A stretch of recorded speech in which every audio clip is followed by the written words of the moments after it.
Então, aqui é a fogueira santa, ó, aqui da Universal, os papéis tudo sendo queimado, ó. Enquanto a fogueira santa deles lá é dinheiro na conta. Verdade. Luxo, 4 milhões de patrimônio de cada bispo. Olha, vai ser queimado isso aqui, ó. E aqui o irmão vai dar uma palavra aí. Louvado Qual versículo que vem na cabeça do irmão aí? De mascarar os falsos profetas. Glória, ó. Deixa eu te usar, varão. Fala mesmo. Um amuleto. Amuletos? Tá tendo um amuleto queimado aqui, né? Louvado seja o nome santo de Yahweh. Isso aqui, velho. Agora comemos um churrasquinho um dia desses aí. Outrora era levado o dízimo para a igreja, né? Aí os olhos foram abertos, então é melhor fazer um churrasco para nós do que deixar os outros fazer churrasco para eles. É verdade. Que é o caso do Macedo lá, o Macedoca. Ele faz a adega lá, pega vinho do mundo inteiro, né? Comprou a Record para passar reality show, nudez e etc.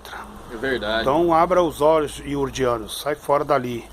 Sai fora da Assembleia, sai fora dessas igrejas aí que suga o seu dinheiro e constrói patrimônio.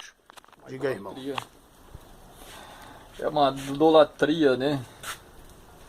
A palavra fala do profeta Ezequiel. Diz, profetiza contra os profetas que estão profetizando agora, diga àqueles que estão profetizando pela sua própria imaginação. Ouça a palavra de Yahweh. Ai dos profetas todos que seguem seu próprio espírito e não que viram nada. Seus profetas são como chacais no meio de ruínas. Não foram consertar as brechas do muro para a nação, para que ela pudesse resistir firme no combate do dia. Suas visões são falsas e adivinhações são uma mentira. Olha eles aí, ó. Aleluia. Falso profeta. Louvado e engrandecido é o nome santo do Eterno. Aqui é uma idolatria, né, mano, que estava tendo no passado e hoje em dia é da mesma forma, né? Porque eles pregam contra a idolatria, falam contra imagem, contra, né? Mas eles estão se voltando para os próprios ídolos, né? Isso é um criado um próprio ídolo, né? Aleluia.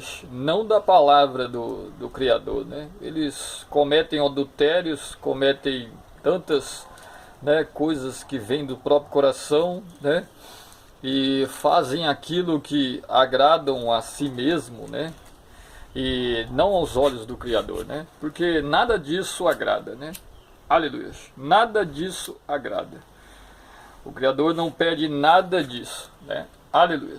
É uma idolatria que foram criados, né, e eles fizeram, né, para que as pessoas possam adorar, né, através dessas fitas, desses amuleto que nenhum desses o pai Eles copiaram aquilo que a Igreja Católica fez e deu certo, né, varão? É verdade. Dando amuleto em troca da salvação, né? Isso. E aí a pessoa compra a salvação dando ofertas e dízimos e campanhas. Verdade. Sendo que a salvação veio do sangue de Yahshua, né? É verdade. Ele morreu na cruz e pela morte dele nós somos salvos, né? Pela graça Aleluia. do Pai. Sem merecimento nenhum. Mas eles falam que para você alcançar as bênçãos do Pai, você tem que dar, né? É verdade. Dar dinheiro. E o Pai nunca pediu dinheiro, né? Aí eles continuam fazendo seus impérios aí, ó. Lobos. Inocente, né? Eu vou apagar agora. Aleluia.